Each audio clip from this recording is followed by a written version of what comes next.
Isang simple ngunit makahulugang selebrasyon ang pinangunahan ni Nunungan Vice Mayor at film producer Marcos Mamay dahil sa sunod-sunod na mga pagkilala at tagumpay na nakamit nito ngayong taon sa larangan ng politika at sa industriya ng pelikula o show business.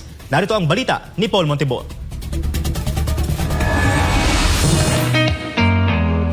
Hindi lang sa mundo ng politika namamayagpag si Nunungan Lanao del Norte Vice Mayor Marcos Mamay dahil pati na rin sa industriya ng pelikula, hinahangaan rin siya. Nito lamang nagdaang FAMAS Awards 2025, humakot ng maraming parangal ang kauna-unahan nitong pelikulang Mamay, A Journey to Greatness, na hango sa kanyang buhay na puno ng paghihirap ngunit hinubog ng pangarap, pag-asa at ngayon isa ng matagumpay na personalidad sa mundo ng politika at sa film industry.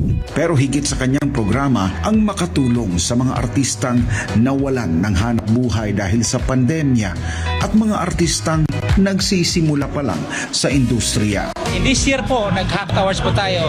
Countless and at the same time, iba-iba pong awards natin sa iba't ibang award-giving bodies. Kaya nga po, no, totoo po yan. No? Kaya nga laging pasasalamat natin despite sa mga challenges no, na nangyayari ngayon, but din tuloy-tuloy po tayo. Huwag po nating gawing obstacle, huwag po nating gawing hinders lahat po na mapangyayari. Basta importante, tuloy po tayo sa trabaho natin. So yun po ang pinaka-importante doon. Kaya laking pasasalamat natin na despite po the challenges na meron tayo this year, ay tayo naman ay humakot awards po tayo.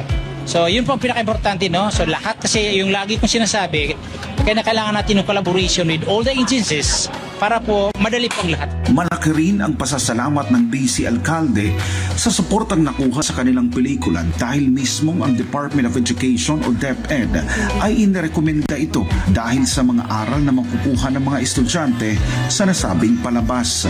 Tungkol naman sa movie natin na Mama, yung the very first movie natin, no?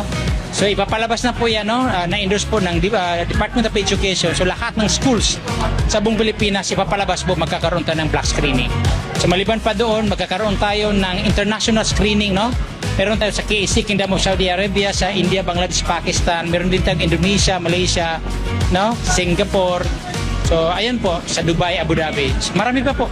So marami pang mangyayari. Sa kabilang banda, muli na namang pinatunayan ni Vice Mayor Mamay ang galing nito sa public service, pagtulong sa komunidad at sa ikabubuti ng bansa matapos siyang hirangin bilang Vice President for Operations sa katatapos lang na komperensya ng Vice Mayors League of the Philippines kamakailan lang. Sa mga kapwa ko Vice Mayors, no? Sa Vice Mayors League of the Philippines, ito po may papayo natin sa inyo na kinakailangan po yung trabaho po natin. Kailangan as much as possible hands-on po tayo, and then dapat i-reach out po natin lalo-lalo na yung mga marginalized sector po. Kailangan po natin pagbigyan ng pansin, no? Tutukan po natin. So gawin natin yung kumbaga quality of service po natin bilang isang local chief executive, bilang isang vice mayors.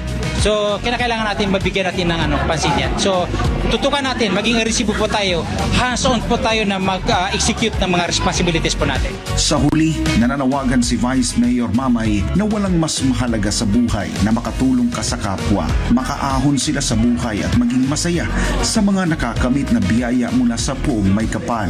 Gaya ng theme song ng kanyang pelikula na Hamon, manatili lang daw na matatag sa buhay, magtiwala sa Diyos para sa dakilang gabay. At kagaya sa kanyang aklat na pinamagatang Pugilist na tumutukoy anya sa katatagan ng mga Pilipino na kahit anong mangyari, lalaban at lalaban sa buhay sa ngalan ng pangarap. Para sa Diyos at sa Pilipinas kung mahal, nag-uulat Paul Montibon, SMNI News.